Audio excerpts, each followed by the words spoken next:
Can I get a who? Can I get a ha ha? Can I get a he? Doo doo. Oh my God! What's up, guys, and welcome to another edition of The Punchline! My name's Jonathan Leonard. My name's Baylor. As always, we are here. That was a little loud. All right, welcome, guys, to another edition of The Punchline! My name's Jonathan Leonard, My name's Baylor. and we are happy. Punchline! My name's John. Line. Mama, can I be right here and not so Hey loud? guys, and once again, we are happy to be here.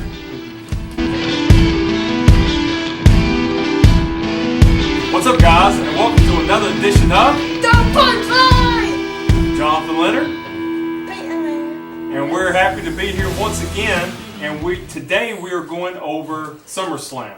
We made predictions a couple days ago on who we thought would win and how the matches would work out. Now we're coming back. SummerSlam was last night, and we're going to tell you how well we did on our predictions and the outcome of each match. Tonight, we're doing this before Raw, so obviously Raw will be back tomorrow reviewing Raw, and it should be a pretty good Raw after a big pay-per-view event. Usually the Raw afterward is usually a pretty good show. So let's just jump into it, Peyton. Yep. And the first match for SummerSlam was a barn burner. It had Dean Ambrose in the corner of Seth Rollins, and it was for the Intercontinental Championship, and they were going against Dolph Ziggler and remind me of his Drew McIntyre. Exactly, Drew McIntyre, and they got a big pop. It was the main thing that everybody was really excited about was one, Dean Ambrose being in the corner, Dean Ambrose being back after being hurt for months, and another great match between Seth Rollins and Dolph Ziggler. This time, it started off a little slow. It took a little while for him to get really the match going, but after it started, it was another classic between these two. They're both ex-Intercontinental champions, and Dolph Ziggler, I think, is the 6-time Intercontinental champion. And so it was a great match, great moves, great spots. Obviously, it was having Dean Ambrose on the outside, keeping Drew McIntyre from interfering into the match was big for Seth Rollins. So it worked out where every time that McIntyre would try to interfere, here came Dean Ambrose, and he was able to stop it every time something was getting ready to happen. So in the end, Seth Rollins did win the match. He is 2-time now Intercontinental Champion. Woo! He beat Dolph Ziggler with his curb stomp. And again, probably I would say this feud's probably over. I wouldn't be surprised to see Dean Ambrose, maybe tonight on Raw, you never know, but Dean Ambrose turning heel at some point, turning on Seth Rollins. I just think that it's time for him to have a little change. But for right now, they're still buddies. Dean Ambrose obviously was there for Seth Rollins for the Intercontinental Championship, and it was a great way to start off SummerSlam. It got people involved, got all the fans excited, so it was a good start. What do you think? I think it was a great match. Like, especially with all the fighting between, like, I was more interested to see than these two fight.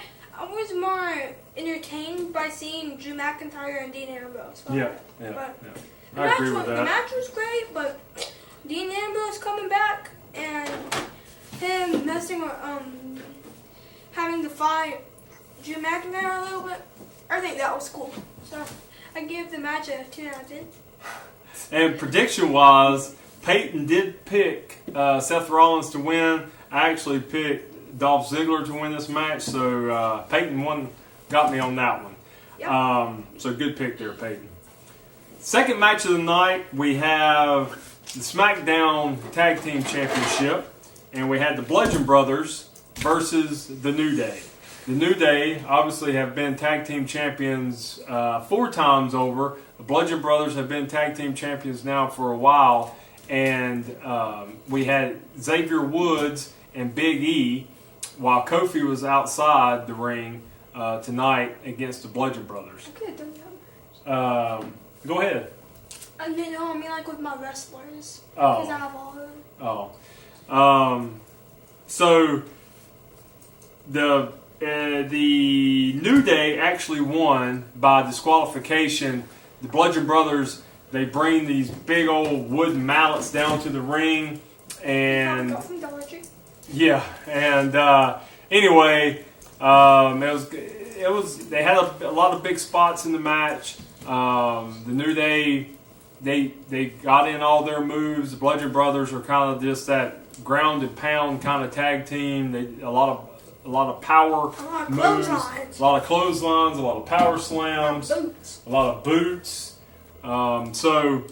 But at the end, Xavier Woods was up on the top rope. They were getting ready to do one of their finishers, and the Bludgeon Brothers used one of the wooden mallets to knock Xavier Woods off the top rope. So they got disqualified.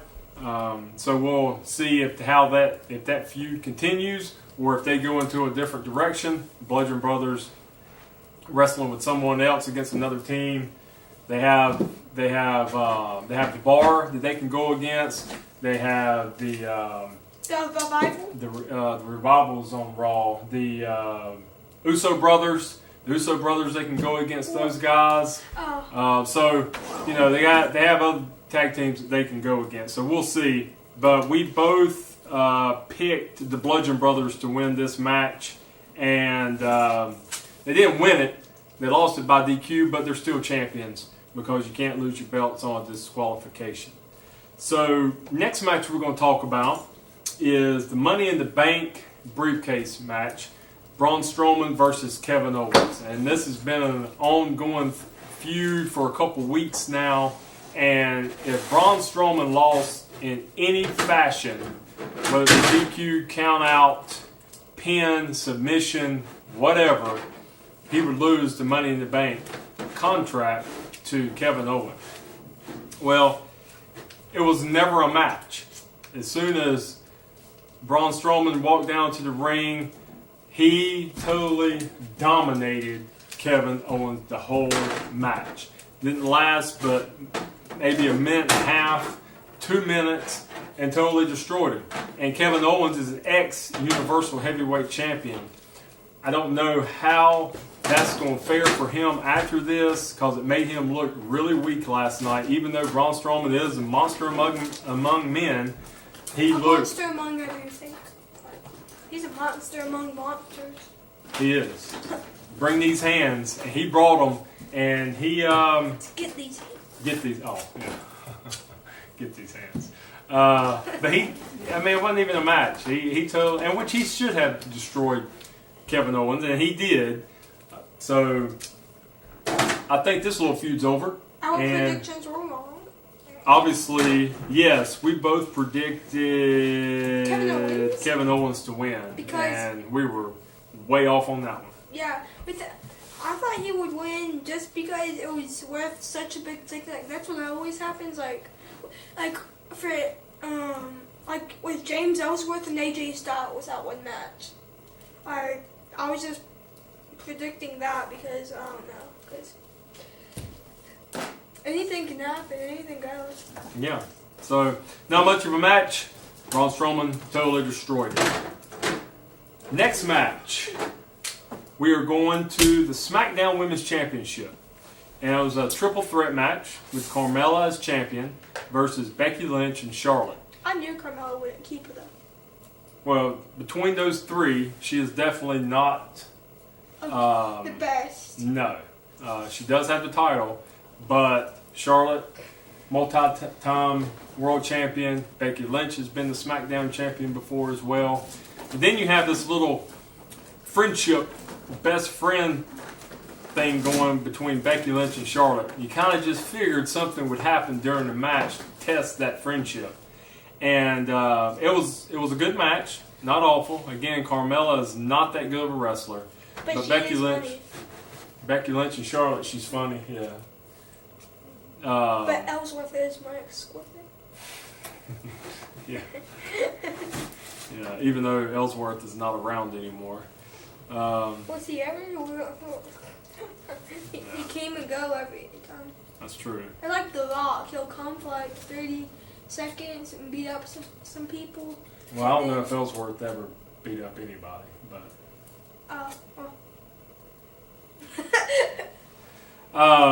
So, in the end, Charlotte is the new SmackDown Women's Champion. She pinned Becky Lynch. Becky did her move on Carmella, did her finisher. It looked like she was going to pin Carmella, and then out of nowhere, Charlotte comes and Kicks her? I can't think of her move now. It's one of her signature moves, natural selection. She did that on What's Becky Lynch, and it's a neck. Oh. And anyway, and then she pinned Becky. Well, after the match was over, them two being friends, they hugged it out, and you thought that everything was going to be cool.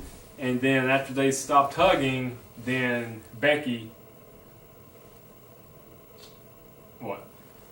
attacked her, and the crowd went crazy. They loved it.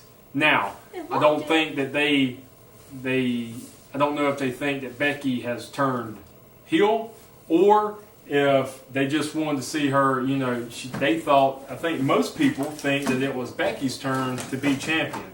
Now, Charlotte's champion again, so now they were mad that Charlotte stole her thunder. Yeah. So I think that's why they celebrated whenever Becky beat up Charlotte.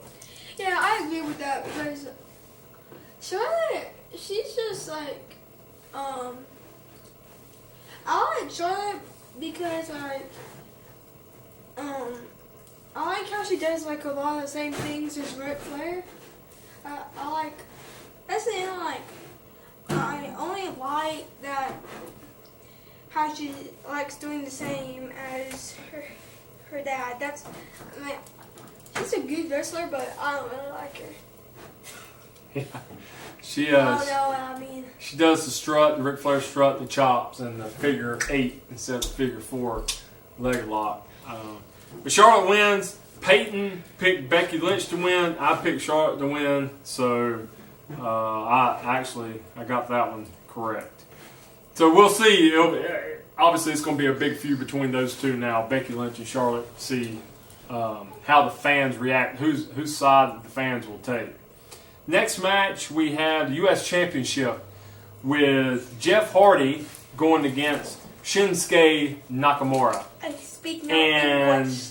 again, we have, you have that feeling where something's weird is going to happen, because you also have Randy Orton kind of lurking out in the weeds as a snake like he is, the Viper, just wondering if he's going to do something during the match. But he didn't, and Shinsuke won the match. Peyton had predicted that Jeff Hardy would win. He should have won. And I predicted Shinsuke would win. Shinsuke is the better wrestler. I think Jeff may be hurt as well. Shinsuke's he's neat to face. Yeah, but the Swan Bomb. Yeah. I think Jeff's hurt too. I think that may be one of the reasons why. Yeah, but I prefer to see this instead of this. Need to fast. You prefer to see the whisper in the wind? So it was a decent match, but the weirdest thing I thought was after the match, Shinsuke had left, he'd won, and then Randy Orton's music comes on, and he walks down and does nothing. It looks like he's going to attack, and then he just turns around and goes back into the back. So I don't know what exactly all that was about, but it is what it is. It's probably a signal letting him know Randy's coming for you. Next match, we have Finn Balor versus Baron Corbin. And this was pretty cool because Finn Balor came out as the demon Finn Balor.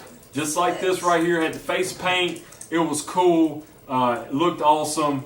And again, it was not even a match. I had predicted Finn Balor would win. Yeah. Peyton had predicted Baron Corbin would win. And Finn Balor, as the Demon, came out and beat Baron Corbin just like Braun Strowman beat Kevin Owens. It was not even a match. Finn Balor tore him up. I don't know why, but I love doing what he does. Like that thing. Yeah. Yeah, it was cool. Whenever the Demon comes out, it's about once a year that he puts his war paint on. But when he does, it's awesome. Yeah, he just does this.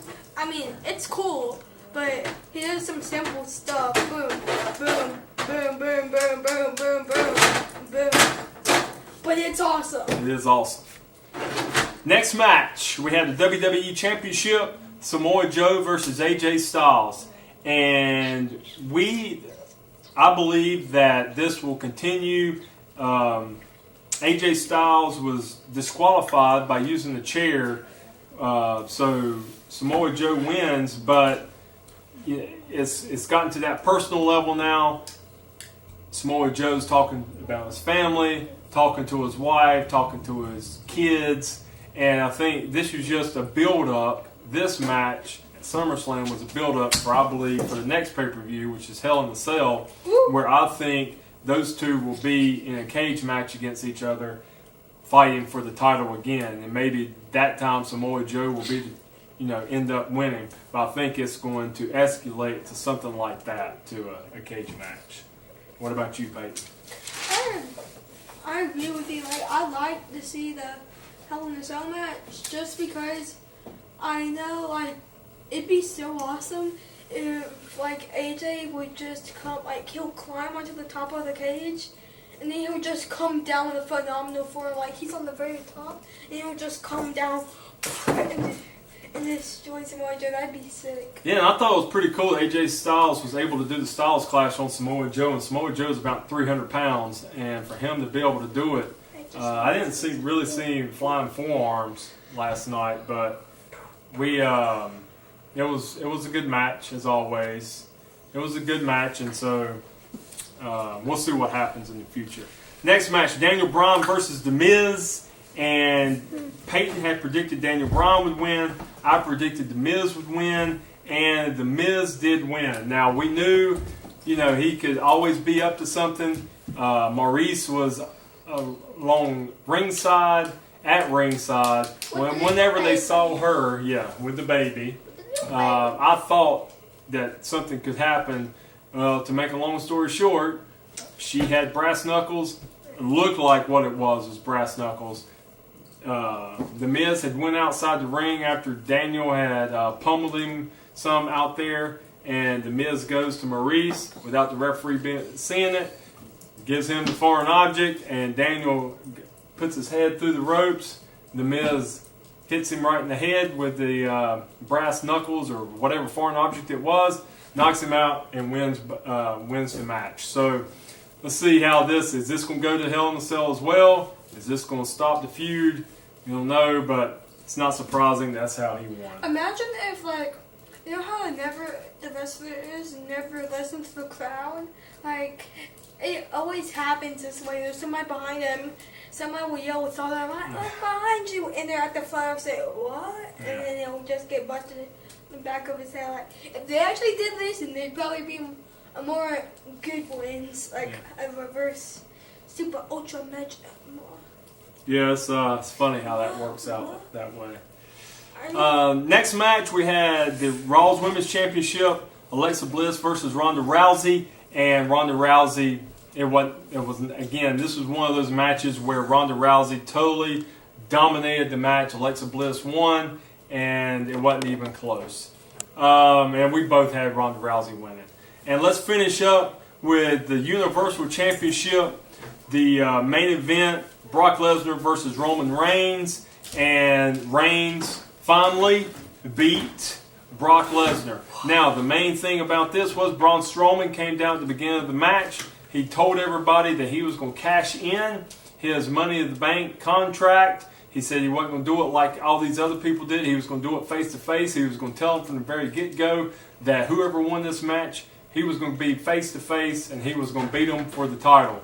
Well, during the match, while Braun Strowman was just standing out there at ringside, Brock Lesnar takes some chair shots on him, gets him, takes him out of action, and then at the end of the day, Roman Reigns spears Brock Lesnar to become the new Universal Champion. So we'll see how this goes, how far this goes tonight at Raw. All three of them will be on there at Raw with Brock, Roman, and Braun Strowman.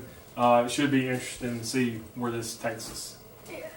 And if you want to see our Raw one, we try to make our Raw ones on Tuesday and our SmackDowns on Wednesday.